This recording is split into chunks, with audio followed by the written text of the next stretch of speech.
Welcome to the Oregon press conference following Game 3 of the Eugene Regional. Participants today, number 2, Grayson Grinsell, head coach Mark Wasikowski, number 25, Jacob Walsh, number 33, Jeffery Heard. We will take an opening statement from Coach Wasikowski and then take your questions. Please state your name and affiliation when asking questions. Go ahead,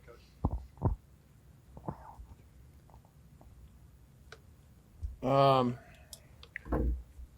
Yeah, I don't, the thing that, first off, I want to compliment, Coach Lee's club, very solid team, airless game, and for them to get 5 two-out RBIs really shows the grit and resilience that they had. They executed very well today, pitched very well today, and it was a well-coached team like I knew that we would expect with Larry Lee. He's one of the most underrated coaches in the entire country, and he's awesome. He's a good coach, and his team was well prepared.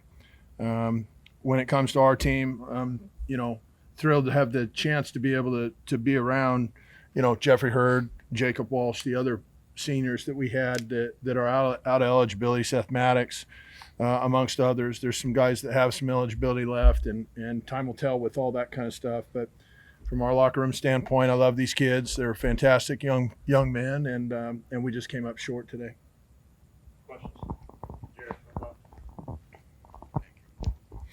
Well, I was in the 7th inning there. Ian has been pretty good for you this year, but had some cracks in the dam, so to speak. And Murray coming up had been 3 for 3 off Grayson, another lefty. Just why leave him in there with the bases loaded in that situation when you had Maddox, Garcia, Cole Stokes available?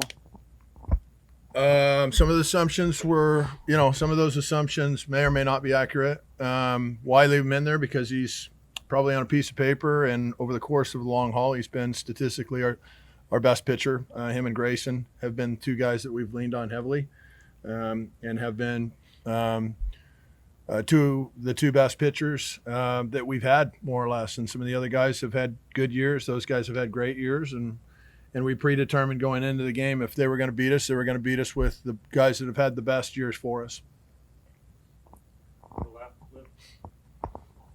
Obviously not the outcome you wanted, Jeffrey, but 2 really good at-bats there. What did it mean to end the season personally on that note and to step up for your team in that way? I mean, personally it felt good in those 2 at-bats, obviously, and those homers. Kind of been an up-and-down year for me, but I felt God kind of just telling me to just stay patient and trust him, and it came through today. But obviously I'm disappointed with the outcome, but, looking back on it, we had a great year, great group of guys, and, I found my best friends for life and you guys in this team, so.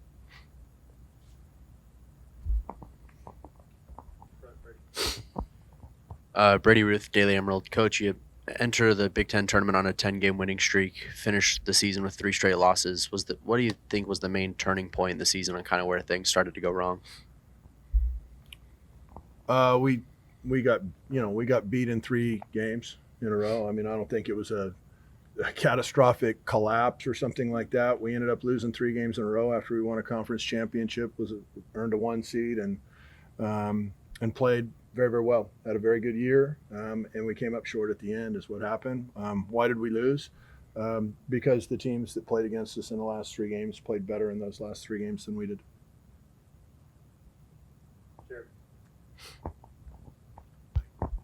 Grayson, just how do you feel like you performed today and just your outing overall? Yeah, obviously it wasn't one of my best. Obviously don't want to go out on that note, but still felt like I went out there and gave it everything I had, and that's all you can do.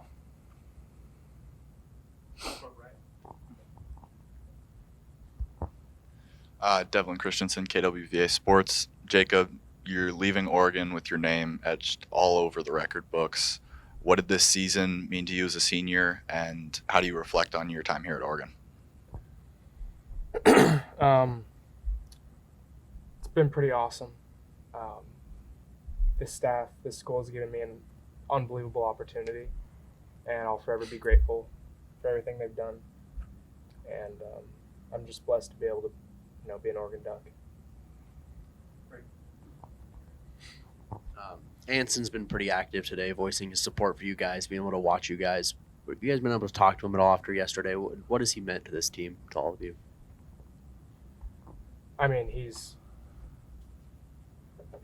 he's one of the best dudes I know. And that play last night kind of showed who he was. He gives everything on the field. And, yeah, it was unfortunate what they did to him, but he's one of the best dudes I've ever met. So, I mean, it was pretty brutal to not be able to be – for him not being able to be there with us today. But, yeah. Ashley Davidson, Duck TV. Coach, with all the fans watching all season long, what testament do you want to give to them after the season, what you've seen from this ball club the whole year? Yeah, really good question. You know,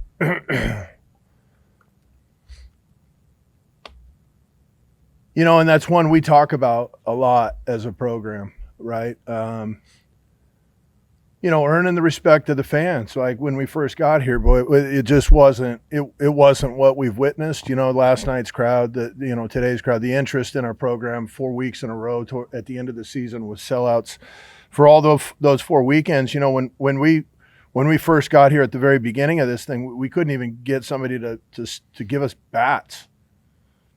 Couldn't get a bat contract at the University of Oregon, and there just wasn't any interest in it. And now what these guys have done, that's when we first got here, they were begging us to get to a regional, basically, and now we're sitting here going, man, not enough, right? And so humbly being around these guys, what they've built and continue to build is what we wanted to show fans, and I think they're seeing a taste of it. I know there's no fans going home happy today that are Oregon fans, and there's no Oregon people going home happy, whether it's a coach or a player or anything like that. And in time we'll look at the grand scheme of things and the big picture, but I think we're clearly building a program that we can be really proud of. I think the fans are able to see that now pretty clearly, and their support is tremendous. And fans, we really want to continue to earn your respect and your support out there. And this isn't the way we wanted it to end for Mr. Kilkenny or anybody else this season. And sometimes that's, that happens, right? Sometimes that happens to good teams, and that happened to us. We ran into a couple of teams that outplayed us the last couple of days, and now we go home. Now we go home from a season, and we have to regroup. Well, you kind of talked about it for a second there, but you've had great postseason success these last couple of years, 2 straight Super Regionals. What are the next steps for you guys this is obviously the best team in the last couple of years, fall short this year, but what are the next steps to continue this success during the regular season and in the postseason? Well, I mean, continuing to build a culture, right? Continue to build a program. It's a program that we're trying to build. It's not just a player. We pride ourselves in not being a transactional group. We invest in these young people with all our hearts. We love them, And so, to see Jeffery Heard blessed today when he gets an opportunity to play for Anson Arrows today, who, doesn't get a chance to be able to finish possibly his last season of college baseball by being, somebody that the NCAA, I'm sure would be extremely proud of. A young man who has a college degree. He was near a 4.0 student. He was our SAC representative, which is our student athlete advisory committee to the president and the athletic director. He served on multiple boards at the University of Oregon and was a spokesman for the program, and a tremendous young man. And for him to not get the opportunity to be able to be on the field today is probably the thing that hurts me personally right now at the moment. Without getting into the grand scheme of things, I just hurt for that young man because of his investment in college sports, in the great University of Oregon that it is, and the people. For us not to be able to have him on that baseball field today, maybe it's a reason why he chooses to come back. But if he doesn't choose to come back, I hope it's not from the heartburn of the experience that he just had. Ian Valu, KWVA Sports. Coach, with your coaching philosophy, excuse me, coaching young college players, what's kind of your You're good. What's kind of your message to them? Just like to keep them grounded, to have them process this heartbreaking season-ending loss? Perspective, right? I mean, we're playing baseball. We're blessed to play baseball. Cole Fisher, he's not blessed to play baseball right now. So, yeah, I mean, when you're walking away from a season that you wanted more out of, you can still look at it and say to yourself that there's a lot harder things than losing a regional going 0-2. And so what I would try to encourage young people, and will try to encourage young people that I got a chance to be around all year, is keep it in perspective. Usually good things come to the people that work the hardest, and to just continue to teach and preach core values that are going to make these young people successful. That's all we're trying to do, on a daily basis, and we believe that that's going to lead to the best person they can be on the field as a player as well. So, we're just trying to teach young men to be excellent young people in our community and represent this awesome university that Carl and everybody's in charge of. I mean, this place is awesome, and we're very humbled to be here, and very, very fortunate to have jobs. We all have jobs here. We're fortunate to be here. Thank you guys very much. Are there any other questions before we leave? I mean, we don't need to cut it off. Yes, sir. I mean, this is the last press conference unless we're strapped for time, Jimmy. I mean, okay. Sorry. Jeffrey, your decision to transfer in here 2 years ago now, how do you reflect on that decision and your time here at Oregon now that it's come to an end? It's the best decision I ever made. Like I said, all the guys on my team are family for life now. But, I mean, outside of that, like, just the school itself, like, I wanted to give myself, like, a real college experience. Like, looking out there, like, sitting at football games was one of the coolest experiences of my life. Like, just being on campus, getting close to all these guys, having 3 teammates for roommates, something I didn't have before. So, I mean, like, these last 2 years have been the 2 best years of my life, and I wouldn't trade them for anything. Coach, you talked about wanting to build something over the last couple of years, and I think that's kind of mirrored in Jacob, and huge recruit when he comes on and has just continued to grow. Can you talk about kind of your relationship with him and what that's meant to you and the program over the last 4 years? Special young guy, and everybody who talks about the home runs he hits or how, how really good he is as a baseball player. I mean, I think he's a better person than anything,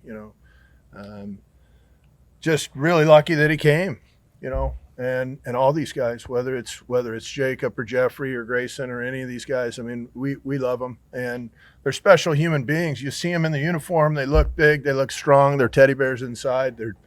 They're just awesome young people.